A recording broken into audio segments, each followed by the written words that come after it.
cuman dalam kasus tersebut selalu bisa kita selesaikan, artinya tidak merembet, karena selalu kita tekankan kepada wali kelas ataupun semua guru yang ada di SD 5 Perla ini, setiap masalah itu jangan ditunggu besok, itu malah akan merembet nanti keluar, malah nanti takut kita nanti sampai ke wali murid. Tapi insya Allah setiap permasalahan, karena itu yang menyangkut anak dengan anak, waktu main-main barangkali itu kita selalu tangani terus, dan insya Allah tidak ada halangan suatu apapun, dan semua selesai sampai sekarang.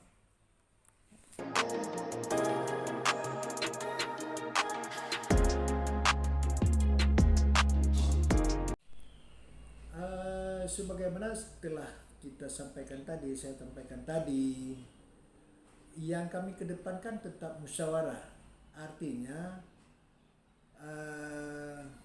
dalam upacara, pembina upacara selalu mengarahkan siswa-siswinya ataupun pelajar kami dari kelas 1 sampai kelas 6, baik yang perempuan maupun laki-laki, selalu memberikan arahan-arahan ataupun himbauan-himbauan kepada siswa-siswi kami untuk menjaga etika, ketertiban, kebersihan dan lain-lainnya. Karena melalui arahan tersebut, anak akan lebih patuh dan taat dan dapat membedakan mana yang baik dan mana yang kurang baik bagi pribadinya dan bagi teman-temannya semua, dan menciptakan dan bisa menciptakan lingkungan yang harmonis di SD Negeri 5 Perla ini.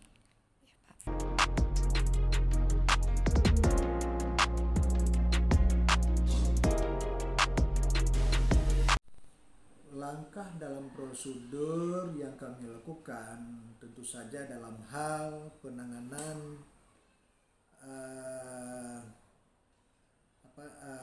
kemuslihatan di sekolah, selalu kami kedepankan musyawarah dan musyawarah, terutama selalu kami tekankan kepada guru, walaupun itu bukan muridnya, artinya bukan dia wali kelasnya, tetapi kita ikut tanggung jawab bersama. Semua guru di sini sama ikut bertanggung jawab dari kelas 1 hingga kelas 6, walaupun guru tersebut bukan pegang di kelas 1, misalnya yang terjadi kekeliruan ataupun perkelahian di kelas 1, tapi kami semua ikut bertanggung jawab dalam hal menyelesaikan masalah. Artinya kami tetap mengedepankan musyawarah dan musyawarah, seperti itu.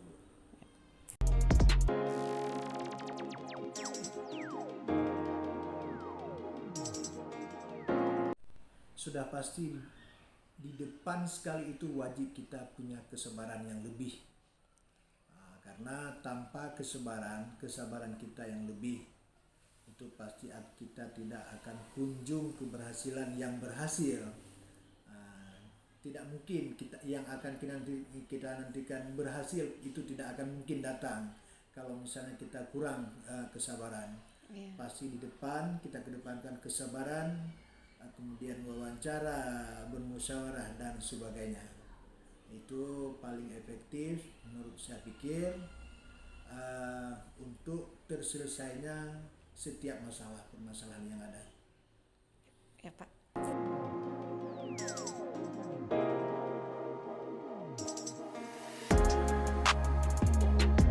Tantangan itu pasti ada, namanya ada di dunia, ada yang benar dan ada yang salah. Kita semua tidak sama, artinya tidak sama.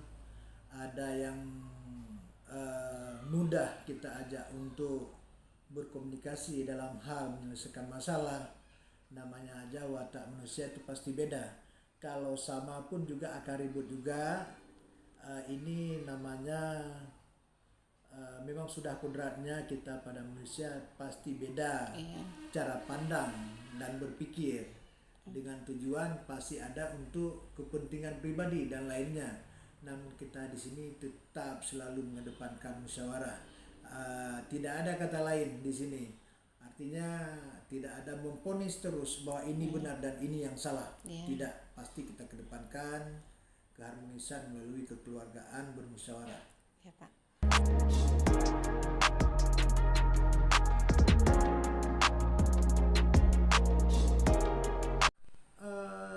Masalah yang bisa kita selesaikan langsung di lapangan, Ya. begitu kita lihat ada selisih paham di antara siswa, itu misalnya masalah itu bisa kita selesaikan, itu langsung kita selesaikan dan kita tidak tunggu-tunggu untuk nanti dan besok.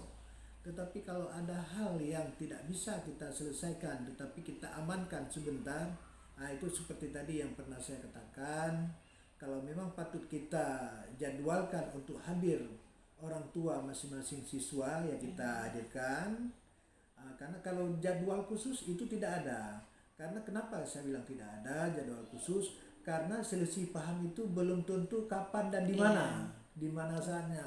Apakah jam pagi atau besok atau lusa, makanya tidak ada jadwal khusus dia.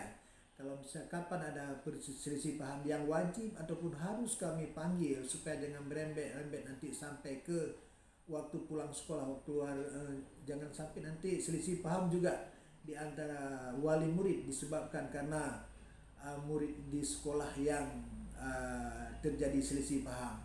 Itu saya anggap lebih bahaya. Makanya kita siap dan selalu kita panggil kalau memang itu butuh. Ya, Pak.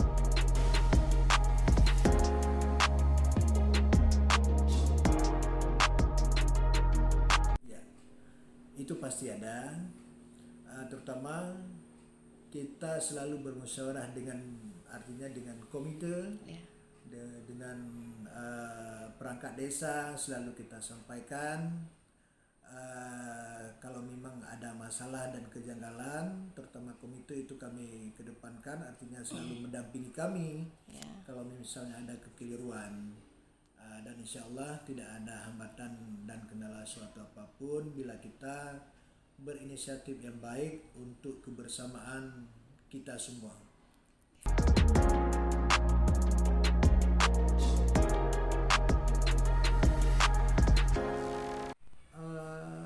Tentu saja itu misalnya dalam kasus yang agak lebih besar, karena semua pada prinsipnya manusia ingin semuanya benar. Ya, yang salah pun ingin dibenarkan juga. Tetapi insya Allah dalam kita menyelesaikan hal-hal tersebut, kita libatkan wali kelas menyampaikan bahwa ada masalah, kemudian kita panggil siswa tersebut, kedua pihak. Beberapa bulan yang lalu memang pernah sampai kita panggil wali muridnya kedua belah pihak, dan kita sampaikan tentang keadaan anak di sini, karena pada dasarnya semua anak suka dalam permainan. Barangkali pada mainan tersebut ada yang tersinggung atau apa, maka terjadilah selisih paham kedua anak tersebut.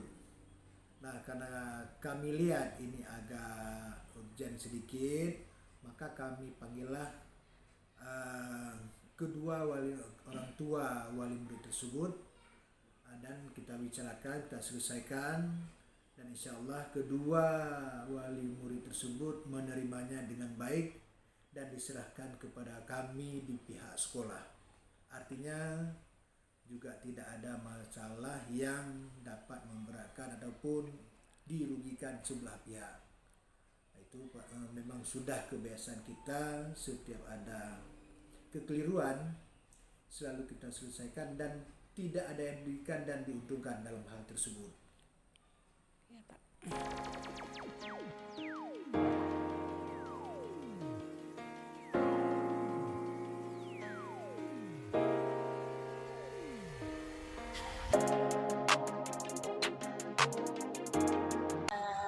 Di sekolah ini muridnya banyak, kemudian tempat tinggalnya juga tidak semua siswa itu ada di lingkungan sekitar sekolah.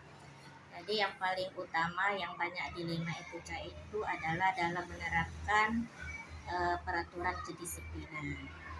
Tentunya sebahagian murid banyak yang kurang mematuhi aturan disiplin itu, terlambat datang sekolah. Di saat kita ingin menegakkan aturan, kita lihat satu sisi bahwa anaknya tempat tinggal dengan sekolah jauh. Jadi kita maklumi kenapa dia terlambat, karena jarak dari rumah ke sekolah itu jauh. Sehingga untuk menerapkan disiplin sesuai aturan agak susah. Jadi itu sebuah dilema kalau di sini, di sekolah ini.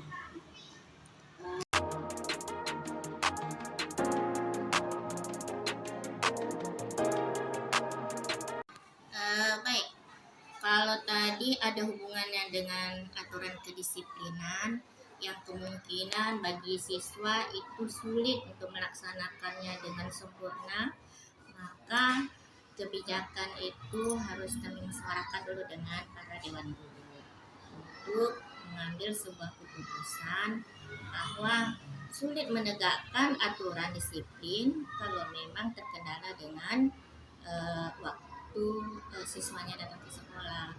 Kemudian koordinasilah dengan orang tua, mencari akar permasalahannya di mana.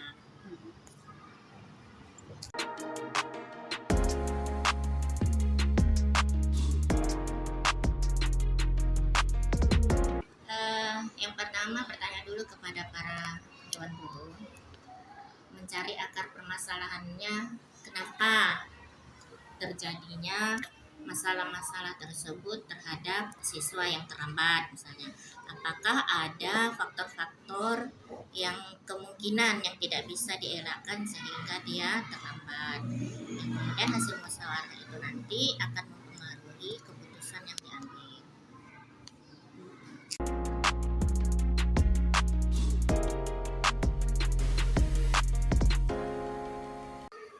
Yang sangat efektif itu musyawarah. Yang kedua, koordinasi dengan orang tua siswa. Jadi setelah kita musyawarah, kita cari jawaban atas masalah tersebut, kemudian barulah diambil keputusan.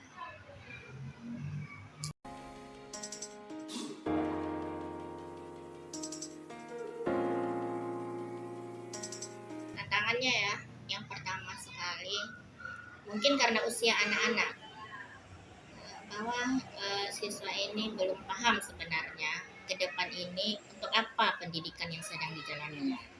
Kemudian para orang tua juga belum menyadari benar bahwa sekolah ini bukanlah sebagai penitipan anak. Nah, jadi mungkin itu tantangan yang paling besar. Tapi kalau semuanya saling sadar, mungkin tantangan ini nggak ada.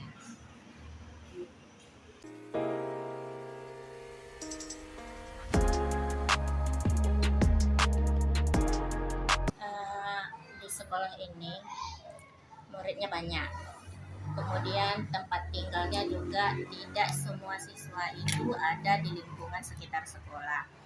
Jadi yang paling utama yang banyak dilema itu adalah dalam menerapkan peraturan kedisiplinan. Tentunya sebahagian murid banyak yang kurang mematuhi aturan disiplin itu, terlambat datang sekolah.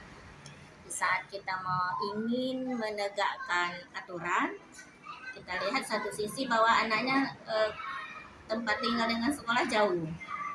Jadi kita maklumi kenapa dia terlambat, karena jarak dari rumah ke sekolah itu jauh. Sehingga untuk menerapkan disiplin sesuai aturan agak susah. Jadi itu sebuah dilema kalau di sini, di sekolah ini.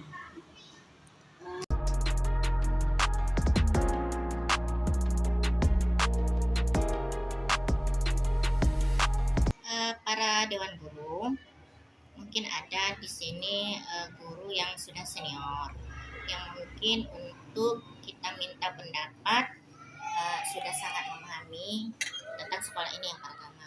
Yang kedua, pengalamannya juga sudah sangat baik. Kemudian ada perangkat-perangkat atau dewan sekolah yang dari luar seperti komite sekolah. Mungkin mereka bisa memberikan masukan dalam pengambilan keputusan.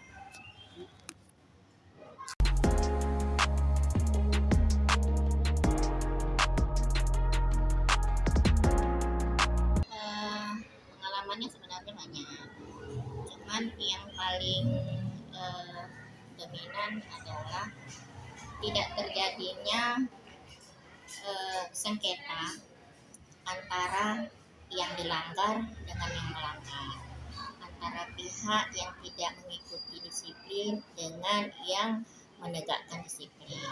Karena dari permasalahan-permasalahan itu, karena sudah dapat akar masalahnya di mana dan sudah ditemukan titik temu cara menyelesaikan masalah, sehingga permasalahannya pun bisa diatasi dengan baik. Terima kasih Bu.